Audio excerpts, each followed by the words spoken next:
Salut, bienvenue pour une nouvelle vidéo et on est de nouveau sur un top 5 ou je ne sais pas quel titre j'aurais donné.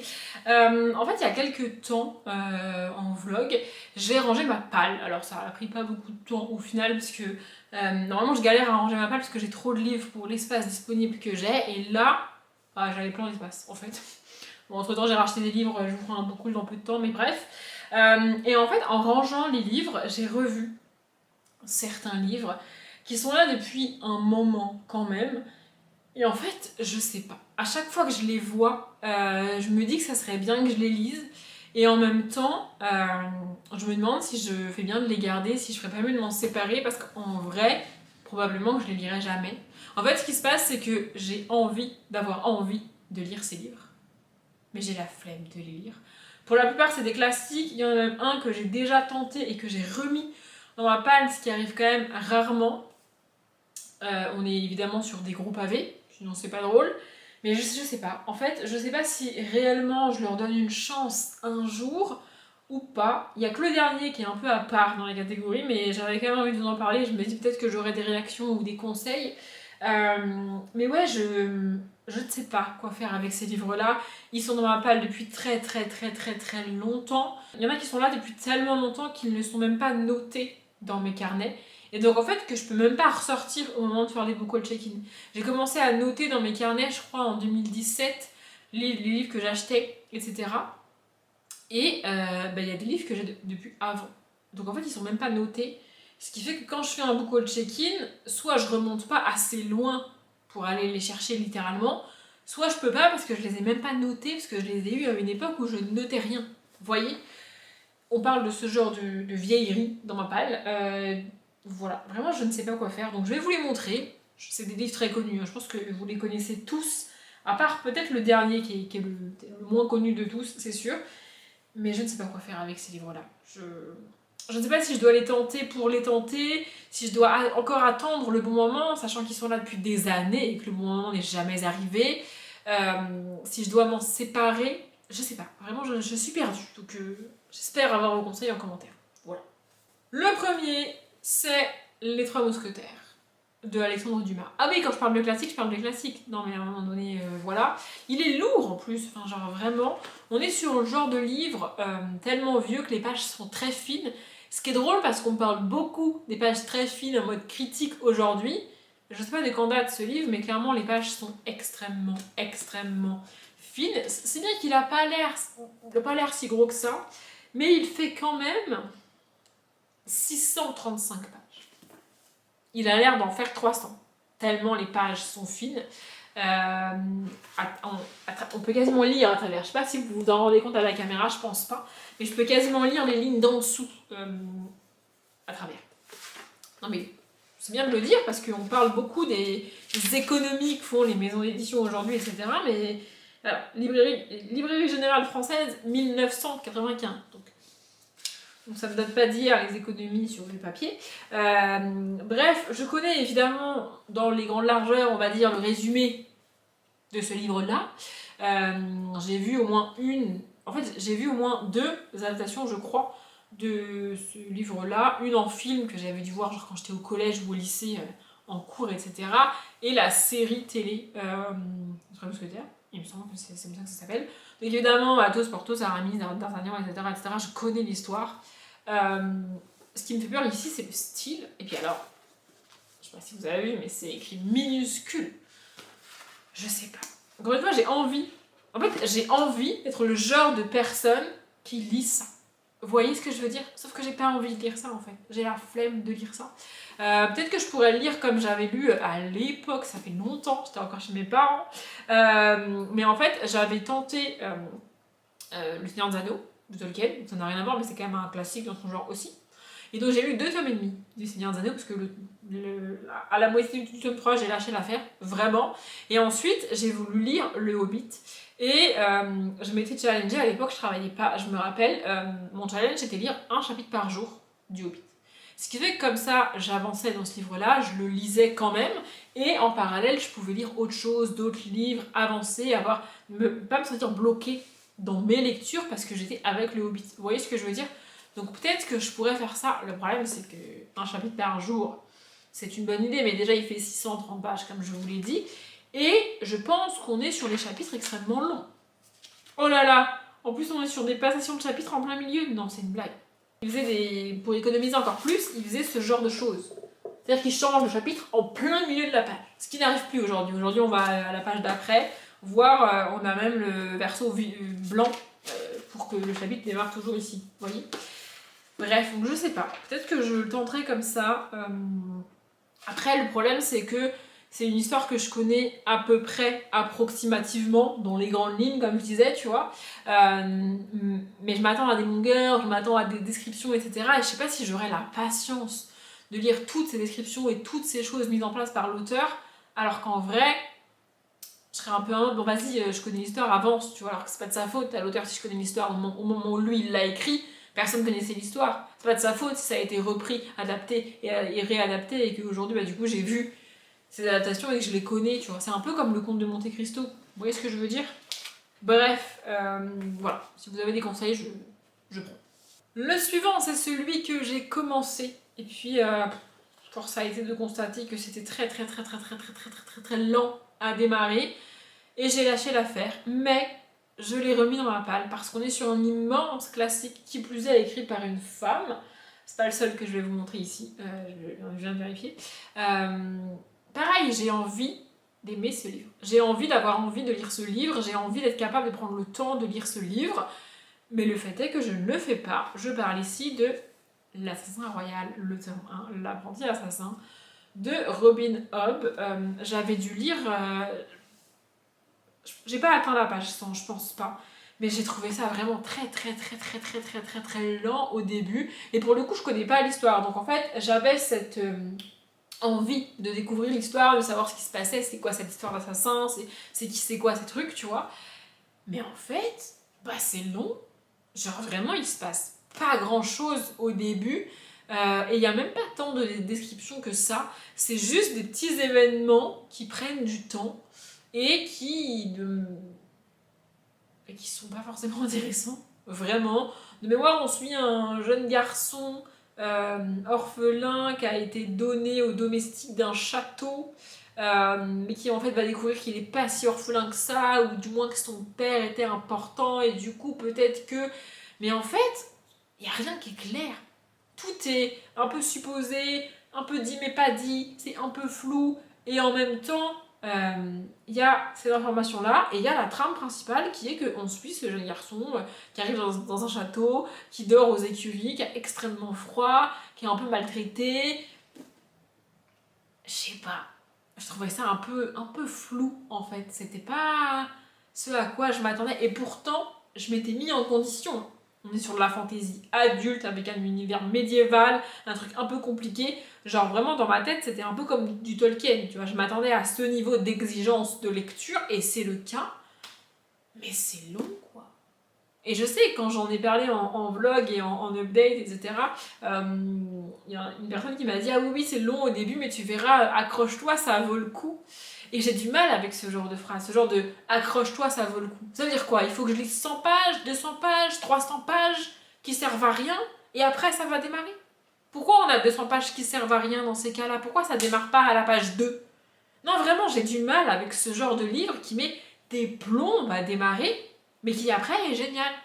Moi, j'ai pas la patience. Moi, j'ai littéralement la flemme de lire 200 pages dans lesquelles il se passe rien sous prétexte que après c'est super. Mais pourquoi c'est pas super dès la 10e page? Pourquoi en fait? Vous voyez ce que je veux dire? Et là on est sur une saga absolument immense. Vous voyez? Mais ce qui m'a aussi donné envie de découvrir cette autrice et cette saga, c'est Alex Guilampana qui adore Robin Hobb, qui lit aussi Les Aventuriers de la Mer et je sais plus quelle autre saga de l'autrice dans le même univers et tout. Et elle est à fond dedans. Elle dit c'est exigeant mais ça vaut le coup. Bah pour l'instant j'ai vu le côté exigeant, j'ai pas vu le côté ça vaut le coup, vous voyez. Mais je l'ai quand même gardé, et à chaque fois je le vois, je me dis ah faudrait que j'y aille, mais en même temps j'ai la flemme, vous voyez. Le suivant est beaucoup plus récent, j'allais dire un peu plus, beaucoup plus récent que les deux premiers que je vous ai montrés, mais alors on est sur une brigade absolument immense. On est sur un auteur que j'ai déjà tenté, un auteur immensément connu, immensément reconnu, Si je vous dis qu'il est suisse et que c'est le plus grand auteur suisse jamais connu, Joël Dicker, évidemment. Mais alors en fait, vraiment, j'ai tenté son roman le plus connu, qui s'appelle je ne sais plus comment, La vérité sur l'affaire Harry Kéber. Voilà, je me doute bien qu'on allait avoir une page avec les livres de l'auteur. J'ai tenté La vérité sur l'affaire Harry Kéber, et alors vraiment, j'ai pas du tout aimé le personnage qu'on suivait. J'ai trouvé le personnage principal extrêmement agaçant, extrêmement imbu de lui-même, il était insupportable. Et je n'arrive pas à lire une histoire et une enquête aussi géniale soit-elle si le personnage avec qui je dois la vivre m'insupporte. Voilà, du coup j'ai mis de côté l'affaire Harry Kéber, mais j'ai quand même gardé ce petit goût amer, vous voyez. Et puis j'ai acheté La disparition de Stéphanie Meyer. Et il est toujours là parce que j'ai toujours cet arrière-goût amer avec l'auteur quand même. Et parce qu'il fait genre 700 pages, un truc comme ça. Non mais vraiment, je vous ai pas dit combien vous êtes. 830 pages. Comme je suis gentille. Voilà. Donc voilà.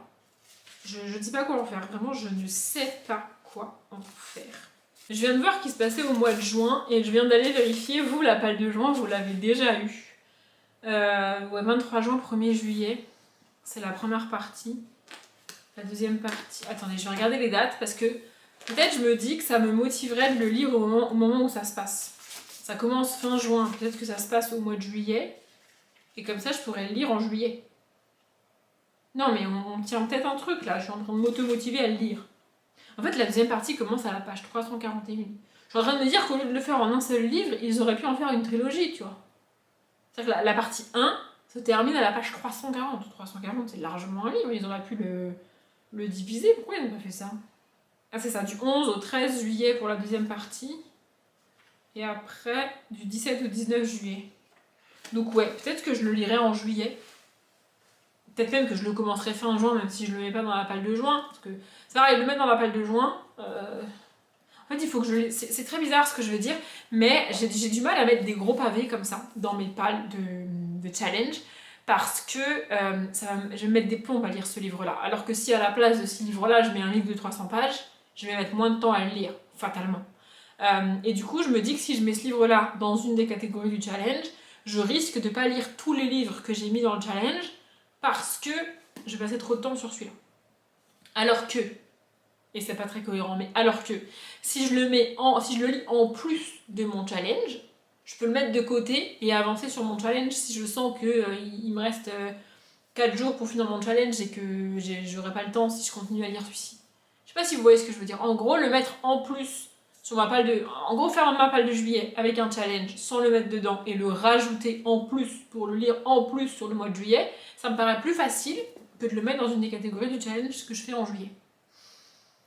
Non, mais j'ai jamais dit que c'était cohérent. Vraiment, je sais même pas si vous avez compris ce que j'ai dit, mais... Mais bref, en tout cas, ça se passe en fin juin, début juillet. Donc ça serait peut-être bien que je le lise fin juin, début juillet. Vous voyez, c'est très bête, c'est un petit détail, mais qui va me motiver à le sortir précisément là, au mois de juillet. Et pas à attendre. Et c'est cool que je vous en parle maintenant, du coup. Traduit dans 40 langues. Oui, on sait que Joël Dicker est hyper connu, hyper reconnu, mais moi, j'ai pas aimé La vérité sur l'affaire Harry Kéber. Et en fait, ce qui me bloque, au-delà du fait que c'est le personnage qui m'a pas convaincu dans La vérité sur l'affaire Harry Kéber, c'est que non seulement Joël Dicker est un auteur connu, reconnu, hyper aimé, hyper apprécié, tout le monde l'adore, tout le monde en parle et tout, mais La vérité sur l'affaire Harry Kéber, c'est genre, parmi les Joël Dicker, le Joël Dicker que tout le monde adore, tu vois. Du coup, je me dis, si j'ai pas aimé celui que tout le monde a aimé, pourquoi j'aimerais les autres? C'est peut-être une réflexion débile, mais vous voyez, en attendant, il est quand même dans ma palle, celui-ci. Je l'avais acheté de mémoire rapidement après avoir lu l'affaire Harry Kéber pour justement me motiver à tenter autre chose de l'auteur. Et bon, force est de constater que je ne l'ai toujours pas fait. Ça se passe en 2014. Il y a eu un événement en 1994 et 20 ans plus tard, en 2014, on va suivre d'autres choses. J'ai pas très envie de savoir le résumé parce qu'en général, plus le livre est gros et plus le résumé spoil. Du coup, plus je m'ennuie pendant les premières pages parce que j'ai des infos que le résumé m'a donné. Ouais. Bref, mais ouais, le lire au mois de juillet, ça peut être une bonne idée. N'hésitez quand même pas à me motiver, hein, parce que c'est pas parce que j'ai dit ça que je vais le faire. Hein. Le suivant, c'est aussi un classique que je crois que j'ai aussi déjà tenté, mais je ne suis même plus sûre pour vous dire. Mais je crois que je l'avais tenté, je l'avais mis dans mon coin à vendre, dans mon armoire parce que j'avais pas aimé. Et quand je l'ai revu, je me suis dit non, c'est quand même un très grand classique, un très grand auteur, je veux réessayer. Et donc je l'ai remis dans ma palle. Ce livre c'est Voyage au centre de la Terre de Jules Verne. Ici pour moi on est quand même un peu en science-fiction, et bon, bah, vous le savez j'ai beaucoup de mal avec la science-fiction. J'ai quand même envie de tenter Jules Verne, j'ai déjà lu Le Tour du Monde en 80 jours que j'ai pour le coup adoré. C'est aussi ce qui me fait dire que j'ai envie de retenter. Mais en fait, j'ai pas de souvenir de ma lecture du livre, c'est pour ça que je suis même pas sûre de l'avoir tenté.